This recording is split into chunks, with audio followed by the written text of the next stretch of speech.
All right, big breakfast time.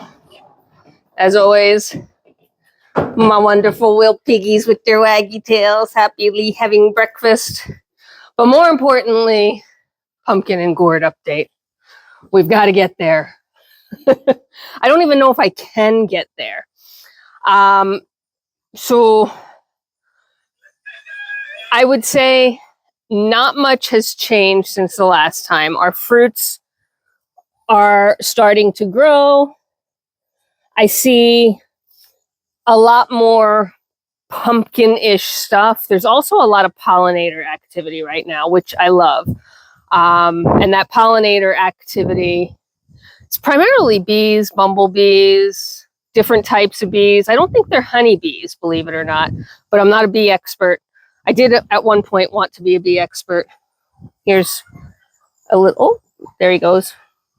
That was a little bumblebee, so much for that. But where my expertise stops is the animals I care for and some other animals. Not so much plants, not so much bugs, but I try, and then you guys help me out. So we definitely have pumpkin-esque things. And this time last year, and I keep getting the memories, so it's great, these were being knocked off the vine already by the pigs walking through them. So I don't know if they ever got mature to the point that they were, supposed to come off the vine. And that may happen again this year, but it hasn't happened yet. So these guys started later in the season. I'm trying to carefully tiptoe through. And so they're growing later. But we have definitively at least 4 different types. So you saw the round ones that look like pumpkins that are turning orange. They start out white, but they turn orange. Here's a nice shot of a pollinator actually getting a drink. How cool is that? See what I mean? They're not bumblebees. They're not regular honeybees. I don't know what they are. They're probably not even in the bee family, even though they look like bees, because I'm probably that ridiculously silly. Sorry for the focus in and out. The camera's working on it. Okay, so we have the round pumpkin-ish ones that are turning orange. We have the ones I just showed you, which are white, and they'll actually stay white based on my experience last year, but they have like that indent. They're almost ribbed, I guess. Then we have the warty guys. And the warty guys, let's see if I can find one. Oh, look, we have a completely green one. That is completely new. I have never had a green one. Look at that. Okay, so that makes 5 different types because we got that green one. And then we've got these ones that are not pumpkin shaped. They're not quite round and they have warts and bumps on them. Some have more warts than others. That one was kind of light in the wart. And then I have this thing. That's definitively, oops, sorry, let's not turn you so that you have to turn your head. Growing in more of a squashish shape.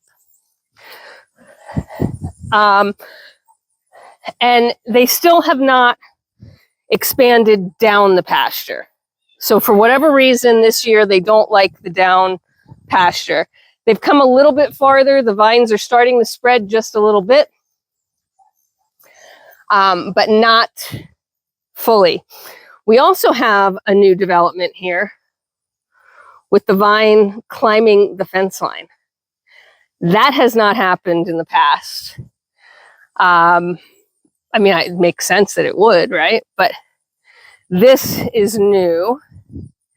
And since the last recording, which was less than a week ago, it is completely new and has made it up the fence line. Fence line's a 4-footer, so that'll give you growth rate if you want it. We also, I've been telling you that they have not expanded into any of the other pastures. And as you can see, They really haven't. They've contained themselves completely to the pig pasture. However, this one has also shot through the fence line. Now, different than climbing the fence line, it is shot through. So I think it's trying to get into that pasture. And for the first time ever, it's almost impossible for me to. All right, so there's a weird cut there because I managed to push buttons wrong. But for the first time ever, a vine has made it through to the donkey pasture, and there is fruit starting to show up. I know it's hard to see, but this is the pumpkin-esque one. There's another one here. It's looking like a tomato right now. So, hi, Dee Dee. So, again, apologies for the weird cut in the video. I'm a dodo when that happens. I like almost tripped over myself, and then in the attempt to save myself, I pushed the power button on the phone. So, okay, I've made it back out through the patch. So I don't know what's going on with them. I really don't. I have been talking about for the last year as well as this year that they've never expanded beyond the pig pasture. Well, now I'm a liar. They have expanded past the pig pasture, and we have 2 fruits growing in the donkey pasture. Last year, as things fell off the vines, I did offer these to the donkeys, to the pigs. I thought maybe they'd enjoy it. I offered them to the goats. Not a single taker in the bunch. None of them would eat the fruits at all. Not broken open, not served on a platter, not anything. They wanted no part of any of it. None of them touched it. So, munchy munchies. Oh, there. That is wonderful, Olive. Thank you very much. The last time I recorded her, she tooted on camera. This time you get a nice little burp. She doesn't seem too concerned or embarrassed.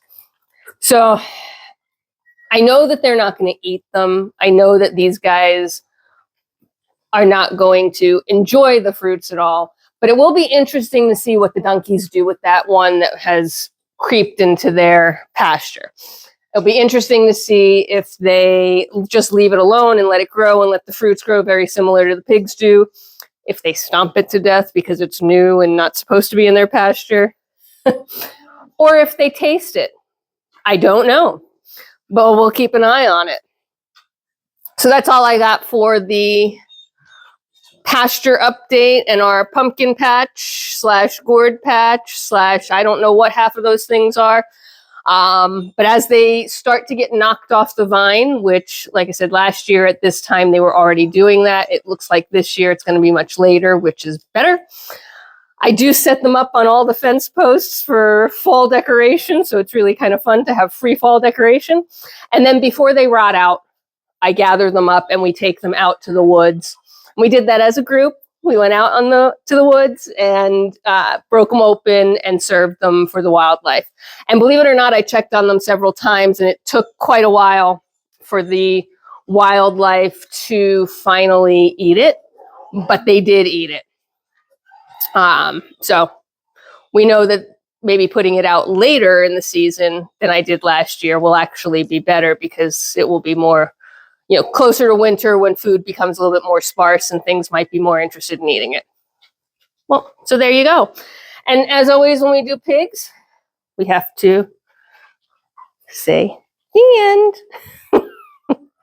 All right, I've got work to do. Bye for now.